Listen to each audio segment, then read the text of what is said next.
good places. You like to cry, that's why you're my favorite. You got a smile that make you look amazing, and that's just why I gotta see you daily. Don't care what time, just make sure you made it. Okay, like throw that baby, and she wanna hold that baby. That page just so that, and you don't like, that's why you're my favorite. I roll the dice, make sure there's no babies, and you don't mind, that's why you're my favorite. Okay, like go that baby, she wanna throw that baby. Okay, like hold that, and you don't mind, that's why you're my favorite. I roll the dice, that's why you're my favorite. I roll the dice, hope I hit 11. You still can fly, you supposed to left at 7. Just take your time, we'll head out when you ready. I ain't gon' leave you, you ain't never left me. My name and diamonds sitting on your necklace. That's unnecessary, why you text me? The city got too much influence, move you out to Texas. I'll buy you everything you got from them, fuck all your exes. You drive me crazy with them little dresses, I love your complexion. I bought my head, you said I felt it, think our souls connected. Your heart of mine come from the factory, got you out here flexing. 100 grand spent on your necklace, you my little reflection. Think you're my best investment. You all online tryna look good places. You like to cry, that's why you're my favorite. You got a smile that make you look amazing, and that's just why I gotta see you daily. Don't care what time, just make sure you made it. Okay, like throw that baby, and she wanna hold that baby. That page is so that, and you don't like, that's why you're my favorite. I roll the dice, make sure there's no babies.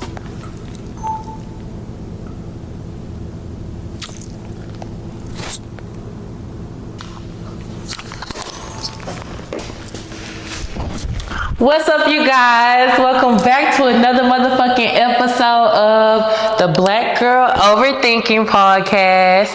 I am your host, Ariami. Yes, I know you love me. I love you just as much.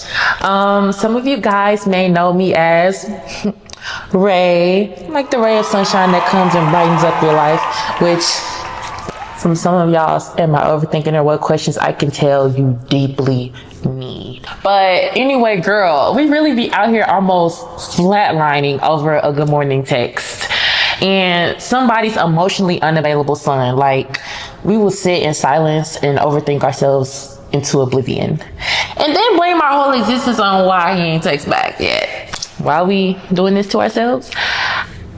I don't know. So let's be real. Dating with the anxious attachment style is like constantly auditioning for a role that was never meant to be yours in the first place. You keep on showing up with all this love and all this hope and all this vulnerability, and the room keeps on emptying on you. The spot was never yours to begin with. So today we're unpacking it all, from the little girl ache in our chest when we feel ignored to the ways we abandon ourselves just to feel chosen. Even if it's only for a moment. This episode is for the girls who feel like they gotta beg for softness, beg for clarity, and even for something that we all should be a given: peace and the bare minimum. And I want you to know, if you're watching this and you are a supporter of the show, you are not crazy. You're just loving from a place that still needs tending to.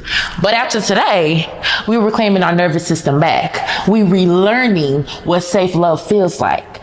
First with ourselves, though, because we deserve that much. I'm keeping it a bean with y'all with these real topics, because the TL been looking like a collective trauma response. Every week it's another situationship crashing and burning in real time, soft ghosting, vibing with no intentions, DM good morning that lead nowhere. Y'all saw that TikTok? The girl said she went on 4 dates with a man and still didn't know his last name. Yeah, baby. Pop culture and glamorized confusion. We done made red flags into aesthetics. When you have an anxious heart, it's dangerous, because we don't just catch feelings, we attach our worth to how consistent someone is with us, and that's where you fucking up at. Breadcrumb love becomes our diet. We convince ourselves we're full of scraps, and that's exactly how our nervous system stays in fight or flight mode. Over-functioning, overthinking, over-explaining, which if you watch the second episode that we did, we really dive deep into over-explaining and why we get into that. And I see that y'all fuck with the episode, so I'm glad. That means we're going in the correct direction. I feel like, and I've said this multiple times, y'all are my people. Y'all are my family, and I love y'all, so I can be very authentic and real with y'all. So I'm finna tell y'all like it is, and I'm not gonna sugarcoat shit. I remember sitting by my phone refreshing my messages like I was trying to catch a miracle. My heart was beating like a fucking protest drum because I had to wait 2 hours for a fucking text back. But the thing is, it wasn't even about him texting back. It was more so about the little version of me who was scared of being forgotten, of not being good enough. It just was. I fucked that up. Silence is punishment. But what's really going on is anxious attachment be having us in survival mode 24/7. We're not just scared to lose the person, we're scared of what their distance confirms, which is maybe I'm too much. Maybe I'm hard to love. Maybe if I just show more effort, more loyalty, more softness, more love, then this internal contract we signed in childhood, if I over forgive, maybe I'll be safe. Maybe I won't be left. Maybe I'm not gonna feel like everybody else because, I'm special. I got all of this shit going on for me. And when you grow up not feeling emotionally safe, your nervous system learns to confuse chaos for connection. And that's why a lot of us be ending up in these toxic ass relationships and not knowing when to leave, especially when all the flags point to, bitch, it's time to run. Breadcrumb love is not love. So we need to call it for what it is. Being addicted to emotional inconsistency is not a personality trait. It's a trauma imprint. Newsflash. And I'm gonna say that again for the ones in the back who didn't hear me. It's a trauma imprint. The men who give us just enough to keep you hoping, but not enough to keep you steady, they know exactly what the fuck they're doing and you're following exactly for what they want you to. That's not love. That's your nervous system recreating the instability it already knows because it doesn't know what safety feels like yet. So, how do we heal? How do we stop spiraling, begging, and over fucking functioning? You reclaim your nervous system. Learning to pause. That moment when you feel like the panic is coming and you get the urge to double text, because I know how some of y'all are, or over explain, or break your own fucking boundaries just to feel some closeness. Your body is not in danger. Your worth is not on trial. You need to feel that fucking ache, feel that hurt, but don't act from it because you're safe now. But you have to know and feel that you're safe. When that anxiety starts to spike, talk to your inner child. Write her a love letter. This is something that I'm personally working on. Or text yourself the reassurance you wish he would send. That's how you shift the narrative. You say you're not comfortable. You shift the narrative. This is how you reclaim your nervous system. And honestly, this is stuff that I'm working on right now. Like learning to just pause and think about this shit. That moment when you feel the panic coming or that urge to double text them or over explain or break your own boundaries just to feel some closeness. Pause. Your body is not in danger. Your worth is not on trial. Feel that ache, but don't act from it. Know how easy it may feel to jump into that shit, but don't do it. Because nobody knows you better than you. So why rely or put that much on a stranger or, another person? Go sit in the sun. Move your body. Cry. Let the fucking waves pass. Take yourself on a date that doesn't require anyone else's approval. You are not abandoned. You are reparenting yourself in real time. All of us are. We all trying to figure this shit out. I always tell y'all that we're all trying to figure this shit out together. Romanticize your peace over the fucking panic. It's so easy to panic. Choose peace. I didn't even put my damn tip on when I did that blunt. It's okay. Now my nails is gonna smell like weed. I hate that. But you are not abandoned. I feel like a lot of us, especially me, and this is why I'm so proud of myself, because at first I used to have a really hard time giving myself praise because I never felt like I was doing enough. So it was very hard for me to stop what I was doing and just be like, damn, when I make it to my first goal post, or my second or my third, and I've checked off literally almost everything on my goal board for this year, and the year's not even over, but last year as well, and I'm so happy about that. But instead of me stopping at the goalpost and like, you know, just having a serene moment and giving myself the grace that I have earned, it's just like, okay, I took a lot to get here, and I worked my ass off. Like I pat myself on the back a lot now, but at first it was very hard for me to do that. And even now though, like I am getting better at it, but I still have to catch myself and be like, okay, relax. Like you just did this is a big fucking deal. A lot of people your age aren't even doing that. Like that's number one. Or, you know, people just have these mush minds now, and they don't feel like they have to do the work when it comes to some shit. So, and I really hate that. Or a lot of things just be given to people, which I can't even front because I benefit from that as well. You know, just from having fucking pretty privilege and knowing the people that I do. So I gotta keep it being with that. Characteristics that I have adapted, whether that be intentionally or unintentionally, if I don't like them about myself, I'll reparent myself about it. Like I'm going to look up the best way that I can to overcome this, or to like change my mindset. Baby steps, and you will get to your long-term goal. But even like shit like this, like my anxious attachment style, I am so anxious, and it's just like, because I have jumped out of one relationship where I feel like was healing to my anxious attachment style, but also triggering as well, in the fucking same sense. I'm just trying to work through it, you know.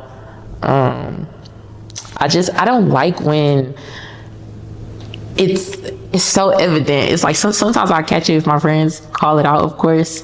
Like they'll tell me like, you know, you do this, or you this is how you responded to this. Or like they'll be rereading something that I said, and I'll be like, oh my gosh, I did not want to come off as like this clingy brat, or like this girl who needs constant reassurance 24/7, which that's okay if I'm giving it to myself, but like from somebody else, it's so cringe.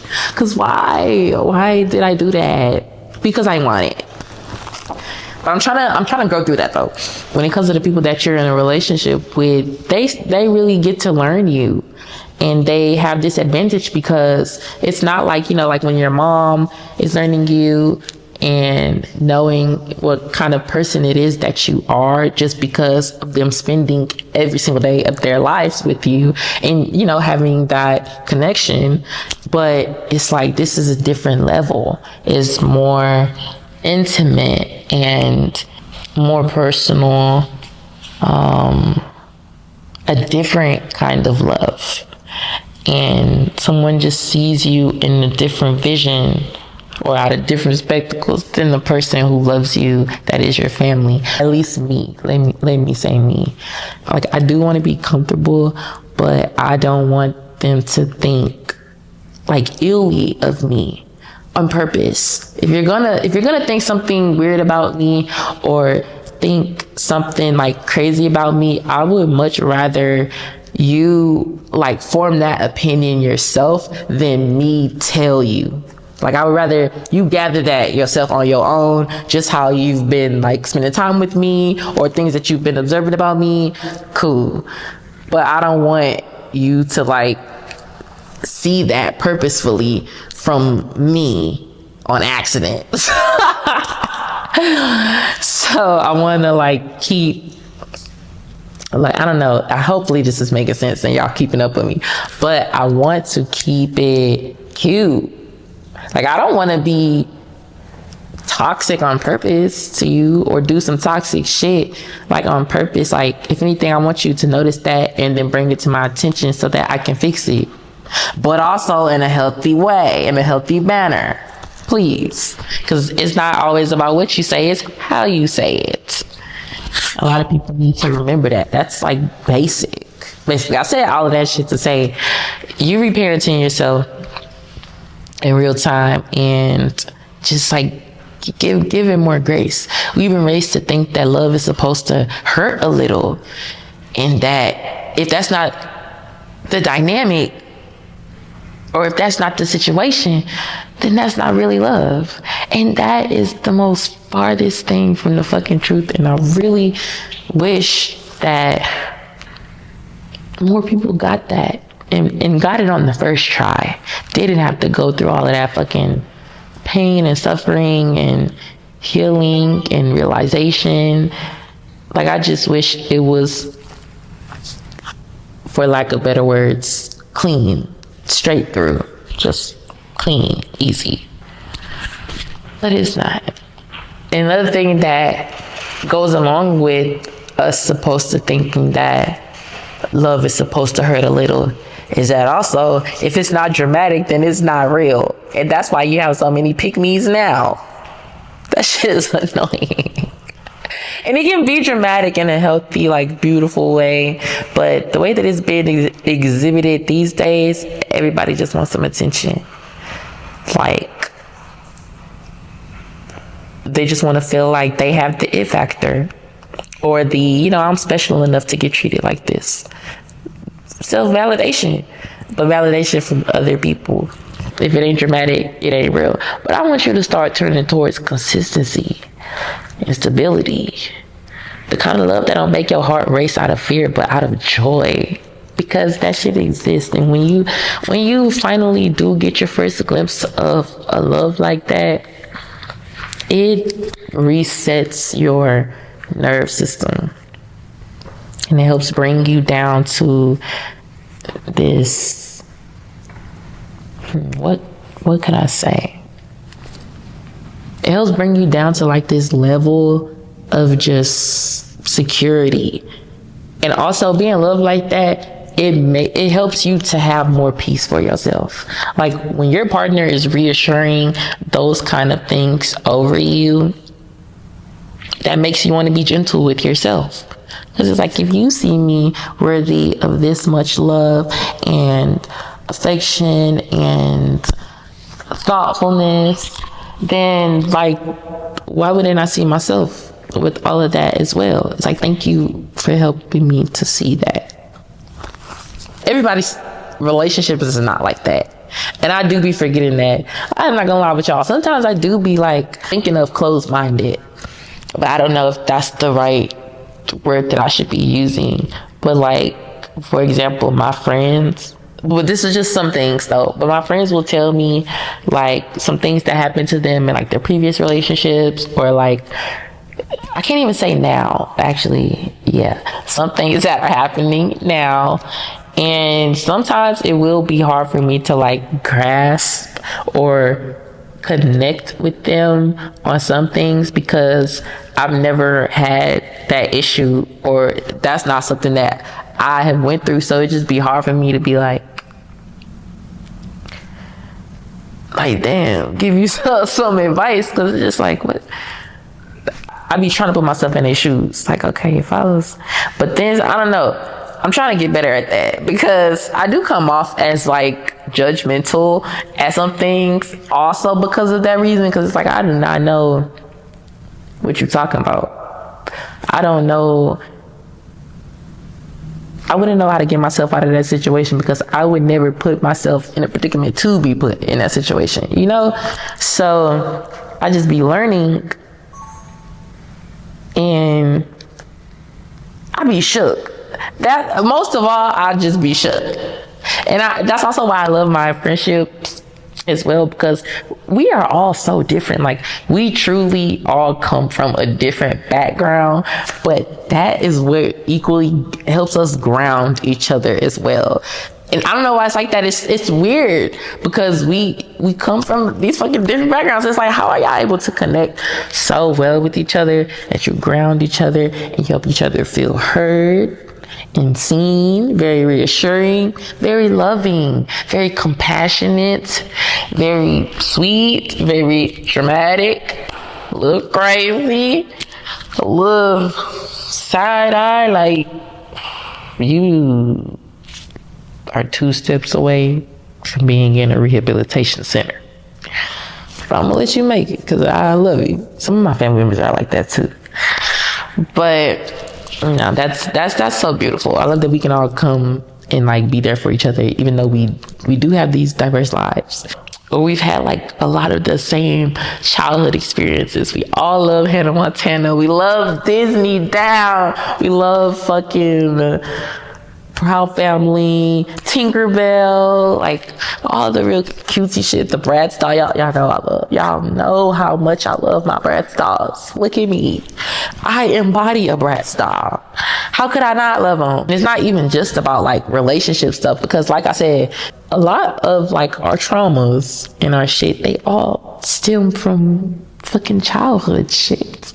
And it's so crazy because growing up, when I used to watch certain movies, the therapist in the movie, that's the first thing that they say, what happened in your childhood? Tell me about your childhood. But it's really like that. And that's crazy. That is so crazy to me. So a lot of us have come from a different background, and that means we feel love differently. We see love differently, how it's displayed. We all have these different aspects that we're all trying to like peek into, because even sometimes when I be telling them shit, they do not be understanding me, or they'll be like, they'll try to give me advice as best as they can based on how much they can grasp or like identify with what it is, what my problem is, because they're not getting the full like scope of it. I don't know. But yeah, so we'll feel like if love ain't dramatic, then it ain't real.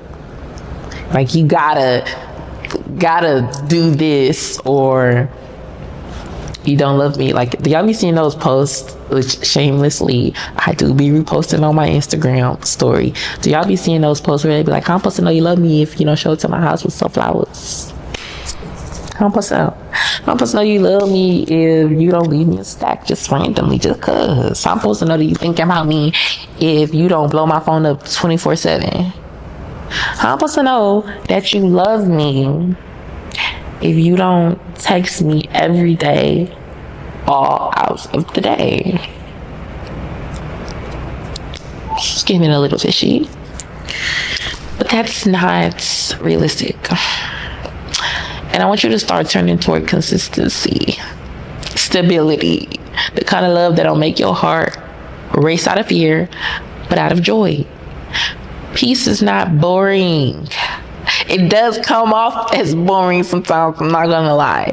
And I had that problem in Greece. Oh my gosh, y'all. That's why I was so ready to come home, because it was so fucking peaceful that I was like, no, I need to get back home where there's just a teensy bit of chaos, or like I can hear my baby running around my house, playing with his game, playing with the dog, my dog's little claws click-clacking across the fucking hardwood floor, and my music blasting, like, or somebody's calling me, or I'm hearing a text alert because somebody need me. Like, it'd be a lot going on. I needed that. But I'm out here in front of the fucking ocean, barely hearing the waves. It's nobody out here because I'm the only person that's in my hotel. People not disturbing me because it's my birthday. So they don't want to disturb me. And I'm just like sitting there. Oh, I had my fucking weed too. So I'm over here smoking. Yeah, that's gonna fucking make me feel even more calm. But I had to live in that for fucking almost 2 weeks. And I was just like, honestly, not only that, the island was on what's it called? It was their off season. So there were no people on the island for real other than some people that live there. So it was even, a lot of places was closed. I'm like, God damn, it's too peaceful here. I have nothing to like tend to. All the plans I was making was for me to relax for the whole time that I'm here. Like, oh my goodness. I needed something. Like, I couldn't even go to a club or nothing. Like, I honestly, and Greece is just such a spiritual place, which I didn't know. But Greece is such a spiritual place that you're gonna sit there and you're gonna think about your life and your life choices and how you got to where you are, especially if you're celebrating something as big as your birthday. So I got to do a lot of that. I spent a lot of time with myself, especially in my room. My hotels were gorgeous. Oh my gosh. It wasn't even a hotel. One was a villa and one was a hotel, but the suite that I had definitely was, man, it was gorgeous. I really loved it, but it was just so quiet. I got to spend a lot of the time in the hotel and figure out what I wanted to eat every morning for breakfast, because they had this little card thing. The breakfast was complimentary and they made it from scratch and everything was fresh. Everything. It was so good. So that's like, I really had to do things that like cater to me, which I love. But anyway, Greece is getting off topic. All of that was, peace is not boring. Peace is not boring. It's the revolution your nervous system's been craving. So get into it. I'm going to give you guys the challenge of the week. And we're going to call it the Save Yourself Sis Challenge. I want you to write a bare minimum contract with yourself. This is your declaration of what your heart requires. It's non-negotiable, which means it's not up for debate. List 5 non-negotiable feelings you deserve in every connection. For example, I must feel seen, not just looked at. I must feel emotionally safe. I must feel like my feelings are valid, even when I'm vulnerable. I must feel prioritized, not just entertained. I must feel like I belong, not like I'm auditioning. And put that contract somewhere sacred to you, like your mirror or your altar or your lock screen, if you like me. And anytime you feel yourself shrinking or spiraling out, pull that out and remember who the fuck you are. I think it's about time I give y'all a story time. So there was this recent situation, cute little connection, texting all day, vibing, real flirty, sending the memes, the vibes. But then he started spacing out on his responses, and I felt that familiar tension start to rise. That stomach tightened, my mind started racing, I'm feeling like I did something wrong. The old me would have panicked though. That would have sent the hey, just shaking hands, or would have tried to fix the silence that I didn't even cause. But the new me said, "You're not gonna make me fight for crumbs when I bring the whole table."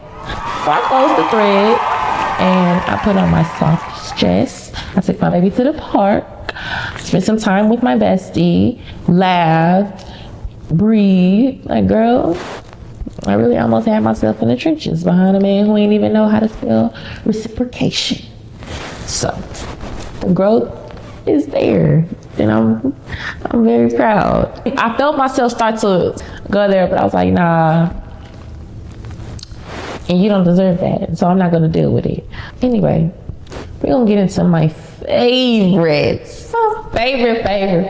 part of the show, and that is the Am I Overthinking or What segment. And that's where y'all send me in your questions and your dynamics, and I tell y'all my little 2 cents on if you're spiraling, or if you're doing too much, or what you should have did, what you maybe should not have done, anything of that nature. We'll get into the first question. Let's see what y'all have sent me this week. Last week, y'all was on something. Okay, this question is from somebody anonymous. They didn't put their name, but they said, "Why is it always niggas that ain't your type be treating you the best?" Like, damn, now I feel bad. Girl, please. That's not even an overthinking thing. That's a universal fucking phenomenon at this point. It's always the ones who don't even match the aesthetic or the vibe that you thought that you wanted. You know, like they come in all soft and consistent and emotionally available, communicative, and then suddenly you sitting there like, wait, maybe I don't need a tatted narcissist who only texts me after 11:30 at night. But here's the real see. Sometimes your type is just a trauma template with good cheekbones and a nice ass body. It's not that the good ones aren't your type. It's that your nervous system. Oh, I feel like my boob coming out. Yeah, your nervous system ain't used to feeling safe. So when somebody is good to you, it almost feels boring. Like I was talking about earlier, when shit is too peaceful, it starts to get boring. But yeah, boring or suspicious, or it might be like a setup. But you're not wrong for feeling weird about it. That, damn, now I feel bad. That's just your ego grieving the version of you who thought chaos is chemistry. And don't worry, you're not the only one. Yeah, I'm literally still going through shit like that, but not as much though. So yeah, I feel like I'm doing a lot better. But listen, alignment don't always look like how we imagined it or how we wanted to. And sometimes your soulmate pull up looking like somebody you would have swiped left on in 2018. But they see you and they hold space for you and love you like it's their fucking job. And that's not a bad thing. So no, you're not overthinking it. You're just unlearning what love should look like and finally getting what it's supposed to feel like. Now go text that man back and stop playing. What it mean if a nigga do more for his baby mama than you and y'all are dating? Like when it comes to shit, he always broke, but his baby mama called and he just got money on the spot. First of all, your intuition just read him fulfilled. Like before your mouth could catch up. When he claiming he broke with you, but suddenly turned into a human Cash App notification for when his baby mama hit him up, that's not about being a father. That's about being prioritized. She's like that. He's prioritizing her. That's feeding her ego. And what he's showing you is that you're not at the top of his list. You're not even next in line. You somebody somewhere in the parking lot waiting for a table he never reserved. And you deserve better. Now, I'm going to say this gentle, but be real with you. A man will always find a way to provide for what he values, and as he should. But if he ain't got it for you, it's because he's not trying to have it for you. You just have to accept it. But let's be clear. It's not about competing with his baby mama. That's not your lane. That's a parenting relationship. And ideally, yes, he should show up for his child. But if he's using her as an excuse to neglect you, and to gaslight you or to fucking move like you disposable, then baby girl, that's not co-parenting. That's emotional triangulation. It's giving, let me keep you emotionally invested while I do the bare minimum and hope you stay grateful for the crumbs that I give you. I don't know, just reading that message, you don't give me the vibe that you're the type of woman to accept bullshit like that. So what it means is this. He's still performing for somebody he feel like he gotta prove something to, and it's not you. And that's just what it is. And if you keep on sticking around hoping he gonna wake up and realize that you deserve the same energy because you feel like you do, then you're gonna keep overdrafting your heart for a man who won't even meet you halfway. But you're not asking for too much. He's just showing up with too little to give. And don't let him spin a block on you or on your piece just because he's too broke to pay attention. I want better for you. The next question. Hey, Yami, I have a question for you. Is it possible for you to know a person for a minute and then out the blue they say, I'm interested in you, and y'all start talking and you cut your number one dude off for that person and the shit just happens overnight? Or do that mean they've been talking to that person for a minute and they just so happen to cut you off? This happened to me in my fucking marriage. This is how I got cheated on, and it's the worst fucking feeling in the world. First of all, that overnight love, that sudden, I'm interested in somebody else now energy, 9 times out of 10 it ain't new.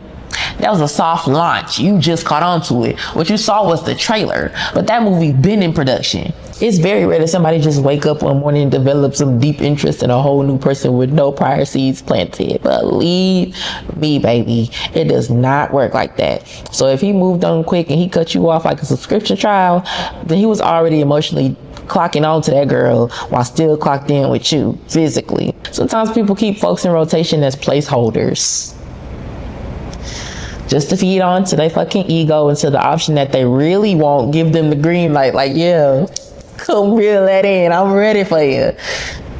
It sucks, but you was the safe one. And you probably were emotionally available to him at the time, or somebody that he could lean on, but not in the way that he was trying to build with you. Or you probably knew that, like, what y'all was doing, but you just didn't see it coming. So no, I don't think you're overthinking it. I feel like you just caught the aftershock of a decision that he'd been low-key preparing for, while pretending everything was sweet and dandy and peaches and cream with you.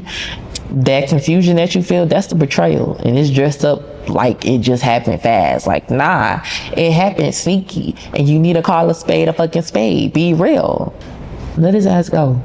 Anybody who can leave you for somebody else without a real conversation, without closure, without care, without clarity, they was already operating out of dishonesty, and you do not deserve that. You didn't lose a spot. You exited a fucking setup. And honestly, that is a beautiful divine protection with a disrespectful delivery. And trust me, the way that karma is gonna spin that block, he not gonna know what the fuck hit him. And believe me, he gonna come crawling back. It ain't personal. It's patterns. And you don't beg to be kept. You observe. You grieve and you elevate. You let people miss out on you. And we just talked about that last episode. And y'all probably gonna look at this and be like, why is she yelling at me? I'm not yelling at you. It's just that, like, I feel like I'm talking to my little sister and myself. So I'm able to identify with it, and it's just making me like all the more passionate about it, because these niggas be playing, and that shit will tweak the way that you think. Like, it'll fuck your head up if you let it. That's it for all of the am I overthinking and what questions.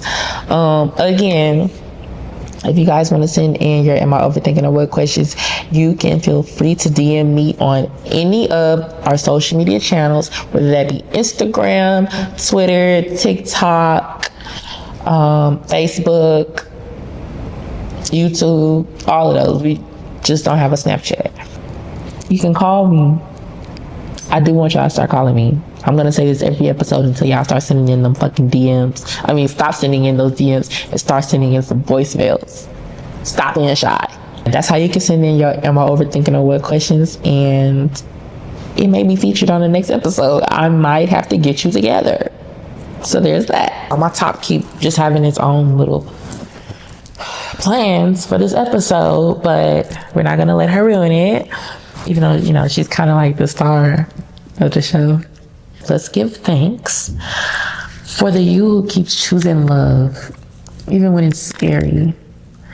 For your nervous system, for trying to protect you even when it gets overwhelmed. For your higher self, the version of you that knows peace is your fucking birthright. So with that, I want you to repeat with me with your beautiful ass. I no longer beg for love that was never ready for me. I am safe inside my own arms. I choose peace over panic. I water myself before I bleed for anybody else. And then you sit back and you adjust your crown. It might have tilted a little bit, but that's okay. You have an excuse. We are going through some very treacherous times right now. You just flick that baby right back front and center where it belongs, and you listen. You are not crazy. You just living with a heart that hasn't been protected enough. That ends now, right now. Protect your heart like it's your last name. And move like your love is expensive.